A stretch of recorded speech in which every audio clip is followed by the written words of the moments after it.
Hello, I'm Oliver Conway, and this is the Global News Podcast on YouTube. And today we're looking at the impact of Israeli attacks on Lebanon and their effect on the US-Israeli war on Iran. We're joined from the Lebanese capital Beirut by our correspondent Lina Sinjab. And Lina, first of all, why is Israel attacking Lebanon?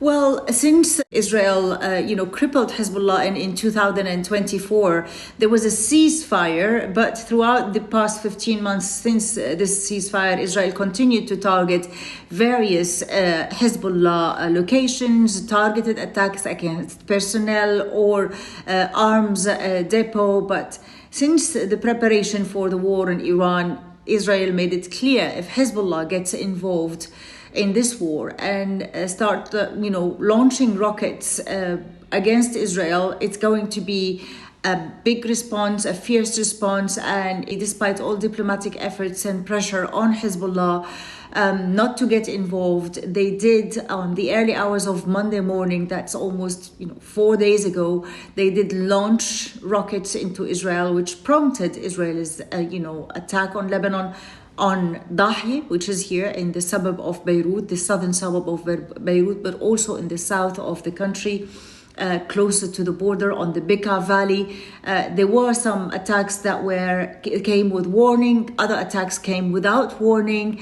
There are people killed and, internally displaced who had to flee their homes, flee their towns and villages and seek refuge in shelters or stranded in the streets. Yeah, and before we look at the impact in more detail, we should remind people that Hezbollah attacked Israel because it's an ally of Iran. Well, Hezbollah was established in 1980s during the Israeli invasion of Lebanon. And since then, it was established, trained, and funded by Iran. It sought alliance to the supreme leaders of Iran. They've always worked in close coordination with the Iranians. Many Lebanese argue that they even are acted accordance to orders by the Iranians. And if you look back at the region in the past, decade, Hezbollah got involved in the war in Syria, fighting with Assad and the Iranians against the opposition. Hezbollah got involved in Yemen, also training the Shia militia affiliated to Iran there and fighting with them. And they are also part of the Shia militias in Iraq. So Iran is using Hezbollah as its proxy group, fighting its own battles on different fronts in the region. Many Lebanese feel frustrated because it's only backlashing at the country and at the people. The country hasn't even woken up yet from the 2024 war. Most of the areas that have been attacked still remain in rubbles, and people don't have the money or the means to rebuild them. Yet Hezbollah took the decision on a sole basis to attack Israel again, prompting even more war on Lebanon. You mentioned people killed in these latest attacks by Israel, others trying to get out the way. Where are those fleeing to? Is there anywhere that is safe in Lebanon? Well, when Israel gave the orders of evacuation of in the entire neighborhood of Dahi, and mind you, Dahi, like in the suburb of Beirut, the southern suburb of Beirut, there are hundreds of thousands living there. The estimated number is like around 300,000 living there. They gave them the route to head north, to take the highway towards the north, but you also have those who are by the border with Israel. Also, Israel gave orders of evacuation 10 kilometers within the Lebanese borders, that's reaching the city of Tyre. There are 250,000 people that have to evacuate and leave. And what is the impact of all this on the wider Middle East and the US-Israeli war on Iran? Is it having an effect? Well, Lebanon is a small country with really very weak economy, and Hezbollah is only just posing a threat to Israel, but really doesn't have the power or the weapons to cause any damage. The Israelis have attacked Hezbollah big time in 2024 war. They've eliminated its top commanders. They've destroyed most of its weapons and, rockets. They still have some, and that's why we see that they're still firing some rockets into Israel. But you can't compare an armed group with an established army that has the best technologies. And the problem is this violation that Hezbollah is doing towards a country that has the best and the most powerful army in the region is only damaging the country and the community surrounding Hezbollah.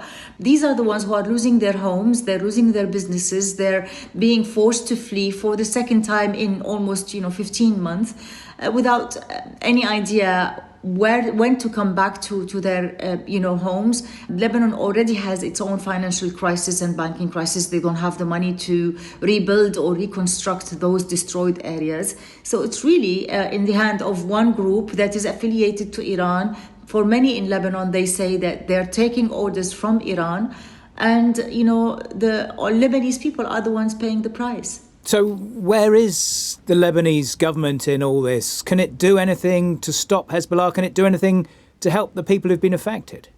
They're trying to work on the logistics of providing shelters, providing some sort of emergency aid. But the issue is bigger than this. I mean, even they've announced, from day one that they've condemned this attack by Hezbollah, that, Hezbollah's military and, security activities should be banned.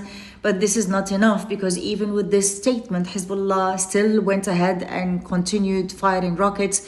The leader of Hezbollah, Naim Qasim, came out on a televised speech basically saying this is a legitimate fight against Israel and that Israel is violating all the ceasefire deal, which is now there is no more ceasefire. Many people argue that Hezbollah should be completely banned as a group and that the army should be in charge of the south, so that to protect the civilians and also to make sure that no violations, no rockets are fired against Israel. There are also worries that the army will be in clashes with Hezbollah, which will prompt an internal conflict. But I think we've reached the point here in Lebanon that there is no way to continue with one armed group taking the fate of the whole country and dragging it into war without, bearing the consequences of this war. But how could they be stopped, given that they are so powerful? Are they perhaps losing support from people in their own areas after they are the ones who are getting hit? Yeah, definitely they're losing that support. I mean, of course, there are still those who are supporting them. And certainly those who are supporting them are part of them who are firing these rockets. But I think the basin of their support, the community around them, is fed up with this war, is fed up with keeping the ones, losing, a war after war and losing, everything in their lives. And finally, a thought for the Lebanese people. They obviously went through that war in 2024, then a bit of a lull, although still some continued attacks. How are they feeling now? It's really prompting a lot of anger and frustration, and even among those who are part of the Hezbollah community. One person was mentioning that his grandmother ran away from the war, and then his mother ran away from the war, and now he is running away from the war with his children. So it's not something new, it's generation after generation. And I think this country has been through a lot of wars, economic problems, and people are they just want to live normally. They just want to send their kids to school normally. They want to wake up and think about what to have for breakfast, what to have for lunch, what to have for dinner, rather than thinking where to escape and which area is going to be hit after. So I think, people are fed up with everything and they just want peace. They want stability and they want to live a normal life. And that's what they're asking their government to do. Lina, thank you. Lina Sinjab, our correspondent in the Lebanese capital, Beirut. If you liked this episode, please subscribe here on YouTube. If there's any story you'd like us to cover, then leave a comment below. And for more international news, download the Global News Podcast, wherever you get your BBC podcasts.